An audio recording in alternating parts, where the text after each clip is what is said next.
An Alaska resident has died from complications of a relatively new and rare virus known as Alaskapox, according to a bulletin posted by Alaska state public health officials.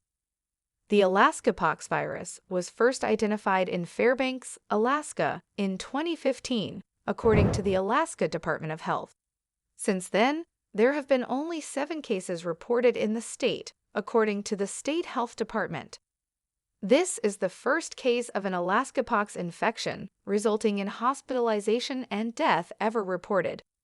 State public health officials noted the patient was an elderly man who was immunocompromised, putting him at higher risk for severe illness. Alaskapox remains rare. Dr. Joe McLaughlin, state epidemiologist and chief of the Alaska Division of Public Health Section of Epidemiology, told ABC News, "For the vast majority of people who may come in contact with this virus, the clinical course will likely be mild." The virus typically occurs in small animals, commonly identified in voles and shrews, according to the Alaska State Department of Health. There have been no reports of human-to-human spread, according to the state health agency. There's no evidence so far of person-to-person transmission for the cases that have been identified. Julia Rogers, Ph.D., Epidemic Intelligence Service Officer at the Centers for Disease Control and Prevention, embedded with the Alaska Department of Health, told ABC News, "Given the rarity of Alaskapox and its generally mild course in healthy individuals, the risk to the general public remains low," said John Brownstein, Ph.D., Chief Innovation Officer at Boston Children's Hospital and an ABC News medical contributor. It remains unclear how the deceased resident was infected with the virus.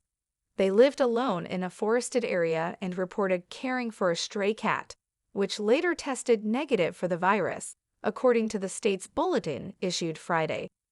It could be that the cat was catching voles or shrews and eating them, and then have viable virus in its claws, and that was the route of infection, through a scratch, McLaughlin said.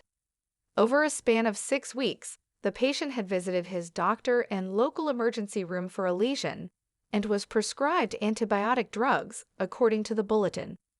Eventually, as his situation deteriorated, he was hospitalized, where doctors sent in tests to the CDC, according to state health officials, which eventually identified the viral infection as Alaskapox. He succumbed to the virus a few weeks later, state health officials said. The most recent fatal case was in an elderly man that was immunocompromised, so his immune system was already not going to be able to handle infection, Rogers said. Public health officials in Alaska are recommending doctors become familiar with the signs and symptoms of the virus and consider testing for patients they may suspect contracted the illness. What to look for? If patients develop lesions, they should avoid touching them and keep them dry and covered, while practicing good hand hygiene and avoid sharing cloth and linen with others, according to the state health department. Those in regular contact with wildlife may need to take extra precautions, officials said. There's lots of things that you can pick up from wildlife animals, and just try to take the best precautions you can and be safe and hygienic with contact with them, Rogers said. Alaska public health officials hope awareness of the relatively new virus will allow for potential future cases to be identified easier. What we're expecting is that over time, as more clinicians become not only aware that Alaskapox virus is out there, but also aware of what to look for and how to actually test for it, that we are going to see more Alaskapox diagnoses in the months and years ahead, McLaughlin said. The recent unfortunate death of an immunocompromised individual underscores the potential severity of Alaskapox in vulnerable populations, highlighting the critical need for heightened awareness and diagnostic readiness among healthcare providers, Brownstein said. This case emphasizes the importance of monitoring wildlife diseases and their potential to impact human health, especially as human activities increasingly encroach on natural habitats, Brownstein added.